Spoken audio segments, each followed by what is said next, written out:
Lisaponge. Onge. Qui se souvient de la belle époque où l'on s'asseyait pour écouter les histoires de nos aînés? Eh bien, l'Issapo, c'est tout à fait ça.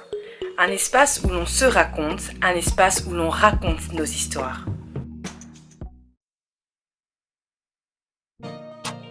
Amis raconteurs et raconteuses, bienvenue à ce nouvel épisode de l'Issapo. Savoir où l'on va est important, n'est-ce pas? Et pourtant, il arrive des moments dans la vie où on ne sait pas quel chemin emprunter. C'est aujourd'hui le sujet de notre discussion. Alors, installez-vous confortablement et bonne écoute. Qu'est-ce que tu rêvais de faire quand tu serais plus grande? Je pense qu'il y a eu un moment, je me demandais même pas si je devais pas être dentiste. Sérieux? Oui. Ça, c'était vraiment, je sais pas quel âge j'avais, j'étais vraiment petite, peut-être 4 ans, peut-être 5. Tu voulais devenir dentiste? Oui, parce qu'une fois j'étais en train de soigner les dents des génies. On faisait un jeu là, je sais plus trop, j'ai un souvenir comme ça vient de me revenir. J'étais en train de toucher ses dents. J'ai dit oui, moi-même, je vais soigner. Et puis après, je voulais devenir docteur, médecin. Et j'avais un plan dans ma tête. Du coup, j'allais devenir pédiatre et j'allais soigner les enfants. Il y a des personnes qui vont parler de modèles, tu vois, ils avaient peut-être quelqu'un dans leur entourage qui les a... Mais moi, chez nous, le pédiatre, c'était qui? C'était tonton Célestin. Tonton Célestin. Donc, je pense que ça devait être une fois, soit une fois on est parti là-bas, soit qu'il devait te soigner, il devait me soigner ou quelque chose comme ça. Je me suis dit, ah tiens, ça serait bien un pédiatre qui soigne les enfants. Donc, c'est vrai que c'est avec lui, je crois que j'ai découvert le monde des pédiatres. Hein. Avant, je connaissais pas, je disais peut-être médecin en général. C'est vrai. Et puis c'est passé quoi? Comment tu as fait? Parce que tu dis que tu as dit à un moment que tu avais un plan de ce que tu voulais faire. Donc tu savais déjà que tu voulais le genre d'études. Enfin, tu t'étais un petit peu renseigné en grandissant ou sur les études? Oui, je savais déjà ce que je voulais faire au secondaire, comme on était au Congo. Donc ça c'est faire scientifique. Après en 5e, faire l'option biochimie. Que tu n'as pas faite bizarrement? Non, que j'ai pas faite. Mais pourquoi pas biochimie? Pourquoi tu as choisi de faire maths physique? Pourquoi j'ai choisi maths physique? Bon, là, ça a été une anecdote. J'avais suivi un ami qui faisait maths physique. Il m'a dit, Mandy, toi, tu vas faire quoi? J'ai dit, je vais faire biochimie. Et maintenant, tu vas me laisser seulement, je vais faire maths physique. Viens, on va faire maths physique. Et t'es parti comme ça? Voilà. Et puis, c'est vrai qu'à l'époque, la chimie, c'est pas mon grand amour. Donc, du coup, on a fouillé en maths physique. Et puis, comment le prof de chimie en 5e acharne. On faisait chimie quand même. avec ça de biochimie. Oui, mon prof de chimie aussi, il faisait la même chose. En 6e. En 6e, on a trouvé une astuce, on avait beau écouter. On n'a pas eu une seule fois. Après, je sais pas, j'étais en quelle classe où j'ai changé. Je crois 4e. Après que j'ai eu mon problème au niveau de ma scoliose, quand on a découvert que j'avais une scoliose, du coup, je faisais des séances de kiné. Là, j'avais changé. Du coup, je voulais plus faire médecine. Bon, je pense aussi, sans doute aussi en lien avec la chimie que j'aimais pas trop. Alors, je m'étais dit que j'allais faire la kinésithérapie. J'étais intéressée, j'ai dit, la kinésithérapie. J'ai découvert aussi, j'avais une chouette kiné. En plus, à l'époque, il venait même à la maison, faire des exercices. Je trouvais ça, j'ai dit, ça, c'est intéressant. Je vais faire alors plus la kiné. Et du coup, quand je suis arrivée ici, je voulais faire la kiné et c'est une tante qui m'a découragée que oui, c'est pas bien. Je sais plus quels sont les arguments qu'elle m'avait donnés.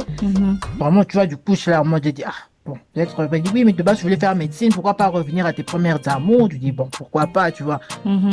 Alors, je me suis dit, bon, ok, je vais retourner en médecine. Après, c'est vrai qu'en tout cas, j'ai eu un bon moment de ma vie où je me laissais un peu guider, tu vois, les gens disent fais ceci, tu dis oui, mais pourquoi, peut-être qu'il n'a pas tort. Et je suis allée faire la médecine. Ça s'est pas bien passé. Je me rappelle. Déjà, il y avait la chimie. Parce que mine de rien, des fois quand je raisonne, je dis mais Mandy, t'étais juste bête. Déjà, de base, au secondaire, la chimie, c'était pas ton grand amour. Tu vas te mettre en endroit chimie. Tout ce qui était science et tout, ça allait, mais c'était pas un domaine dans lequel je brillais forcément. Donc du coup, je me suis vraiment ramassé. Je me rappelle encore, c'était vraiment choquant. Va même t'étudier, tu vas voir tes résultats. Tu dis, mais c'est pas mes résultats. Moi, je sais que j'ai bien étudié et tout. Pour certains cours, tu vas voir tes résultats, c'est pas ça. Donc du coup, après, il fallait trouver encore qu'est-ce que tu vas faire, réflexion. Ok, je me suis dit ok. Je me suis lancée en psychologie.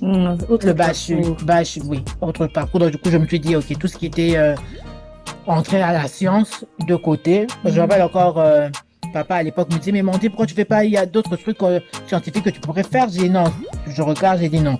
C'est pas moi, donc je fais pas ça. Je vais plutôt en psychologie. Donc là, c'est plus réflexion. Je pense que je suis de nature assez qui aime réfléchir, philosopher, ainsi de suite. Je me suis lancé dedans.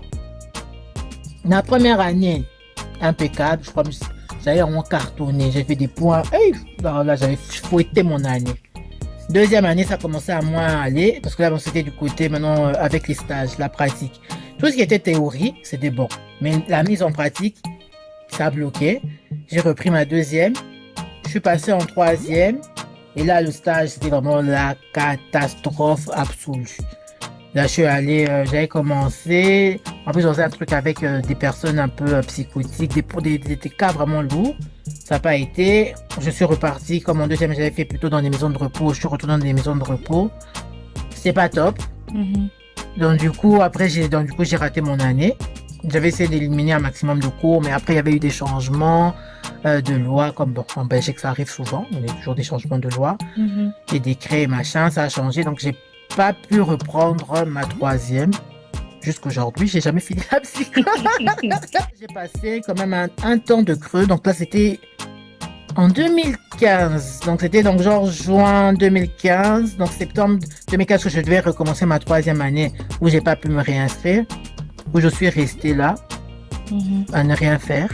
À un moment donné, je voulais même aller reprendre des études en assistant, à faire assistante sociale. Ça aussi, ça n'a pas marché. Du coup, je suis restée plus d'une année à ne rien faire. J'étais juste assise là. Puis à un moment donné, je me suis dit, ok, je vais aller travailler. Encore, c'était la discussion. Qu'est-ce que tu vas faire? Est-ce que tu vas travailler plutôt dans l'administration ou faire tout simplement de l'animation? Bref, là, mais encore, l'administration, encore, je comprends d'où l'idée peut venir, mais à l'animation, qu'est-ce qui t'a poussé au fait à penser à travailler dans l'animation? En fait, parce que c'est vrai que ça, j'ai pas dit. Donc, du coup, quand on est passé en 2016, c'était, je crois, février ou mars, je ne sais plus, j'ai participé à un atelier de détermination vers un métier. C'était pendant, je crois, 7 semaines.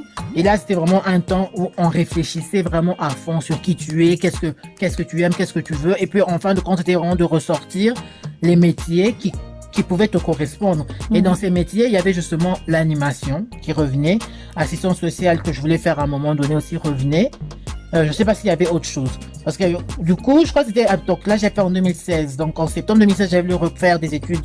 J'ai voulu faire des études d'assistance sociale. Du coup, ça n'a pas pu être possible. Donc du coup, il restait l'animation.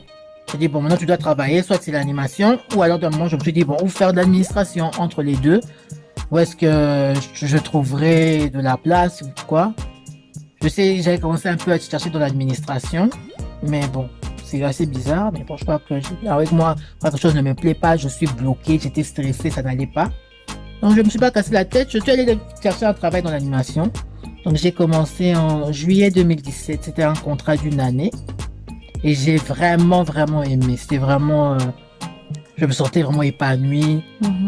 C'était vraiment une raison pour laquelle tu peux te lever le matin, aller animer des enfants. Bon, moi, mon domaine, c'est les enfants. Donc, à l'animation, c'est vraiment... Dans ma tête, je suis en mode, je découvre le monde, la vie, c'est magnifique.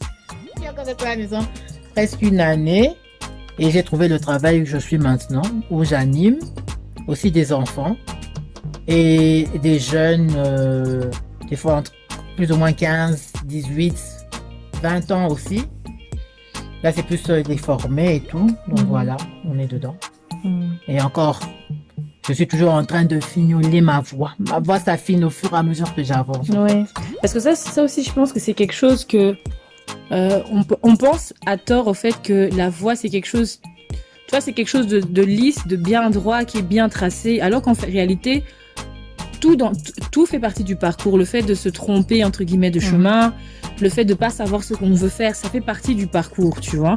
Et ça, je trouve assez triste que les gens n'en parlent pas parce que toi, quand tu entends les histoires des autres, les témoignages des autres, comment ils ont fait pour atteindre tel objectif, pour devenir ce qu'ils sont, on a l'impression que ça a toujours été lisse, qu'ils ont toujours su, alors qu'en réalité, quand tu creuses bien, tu grattes bien, tu te rends compte que c'est pas forcément vrai.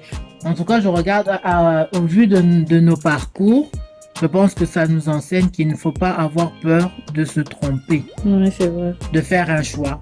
On fait un choix, on assume. Si ça marche, ben gloire à Dieu. Ça marche pas, gloire à Dieu. Ouais. Mais quand on fait des choix, je veux bien gloire à Dieu, on assume. Mais il faut aussi rester quand même un tout petit peu réaliste, quoi. Tu vas pas aller te lancer dans les flammes, par contre, tu vois. Non, oui, on dit bon. Là, je vais prendre un verset de la Bible qui dit qui veut construire une maison fait quoi? S'assied, calcule les dépenses. Donc, calcule les dépenses, il regarde déjà. Est-ce que c'est faisable? Mon projet est faisable? Oui ou non? Oui. Ok. Comment? Non. Ah non, pourquoi? On peut juste dire non. Ah, du côté non. Pourquoi? Parce que ça. Ah oui, ok. Il y a tel paramètre que je n'ai pas fait attention. Ok. Vu ces paramètres, je ne peux pas me lancer. Ok. C'est bon. Mais quand je lancerai un futur projet où j'aimerais faire X, Y, tel choix, je prends le temps de m'asseoir et vraiment de peser les pour et le contre. Finalement, je crois que c'est ça être adulte. La différence, quand on était enfant, on faisait des choix. Tu leur dis, qu'est-ce que tu veux devenir? Dentiste, médecin, c'est facile. Tu cries seulement, c'est juste, tu cries, tu balances un truc. Tu vas en médecine, maintenant, on te donne les cours là-bas, zéro. Moi, depuis que j'étudie, j'ai jamais raté une année. Mais là, vraiment, tu te ramasses en beauté. Ça t'apprend à grandir. Tu commences aussi des fois à réfléchir. Réfléchis mieux. Tu vas faire quoi? Je vais faire ça. Pourquoi? Comment? Non. Tu te poses les bonnes questions. Et voilà, si ça marche pas, ben voilà, tu dis voilà, j'ai essayé, j'ai calculé, je me rends compte que j'étais pas au point, il y avait ça. Faire aussi un bilan et auto-évaluation. C'est à ça que ça sert pour justement les prochaines fois. Parce que je pense que la vie aussi est faite de choix. Parce que le parcours, c'est pas que tu as fait un truc et puis c'est bon, c'est fini, il n'y a plus rien. Tu dois faire des mises à jour. Sinon, après, si tu ne sais pas t'adapter, vu que le monde évolue, comme dirait un de mes mentors, celui qui ne s'adapte pas est appelé à disparaître. Il a bien raison. Il est appelé à disparaître. Ah oui, j'ai trouvé ma voie. Oui, même dans ta voie, là, tu dois te mettre à jour. Même dans ta voie, tu peux être aussi amené, surtout au jour d'aujourd'hui, encore, c'est encore plus vrai que peut-être à l'époque de nos parents. Tu peux même être appelé à te réorienter. J'avais commencé telle voie, c'était bien beau, et puis après, je me retrouve là-bas. Oui, mais je me rends compte de plus en plus que, par exemple, c'est pas parce qu'aujourd'hui, tu aimes le web design, par exemple, que ça veut dire que dans 5 ans, tu seras forcément en train de travailler dedans. Peut-être que dans 5 ans, tu seras en train de faire du journalisme, tu vois. Il y a quand même un autre, tu parlais il y a un autre mot que j'aime bien aussi, j'aime bien utiliser, c'est aussi le mot être flexible, tu vois.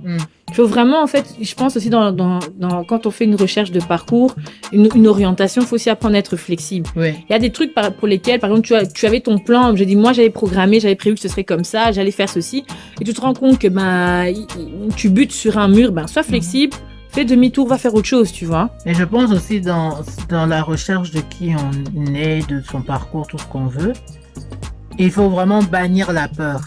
Tu vois, parce que des fois, on peut se dire que je sais pas, tu vois, j'ai peur de ce que je vais rencontrer sur mon chemin, que ce soit peut-être trop grand, que ce soit vraiment quelque chose où moi-même je ne sais pas par où commencer. C'est allons, avançons. Ouais. Si ça vient devant toi, c'est que tu es capable de le faire. On va pas venir il n'y a pas quelque chose qui arrivera là que tu n'arriveras pas à gérer. Bon, comme disait quelqu'un, quand tu vois que la situation est tellement grande, de te dire que c'est tellement grand. Non, dis-toi, la situation est tellement grande que tu ne peux pas louper un endroit où tenir cette situation. C'est tellement grand. Oh, donc je te vois, donc je peux, donc partout où je vais mettre la main là, je vais te saisir. C'est tout. Mais des fois on est là, c'est tellement grand que ça va venir tomber sur ma tête, ça va m'écraser. Non, c'est tellement grand. Je peux donner des coups partout. Je t'attrape, c'est bon. C'est bon.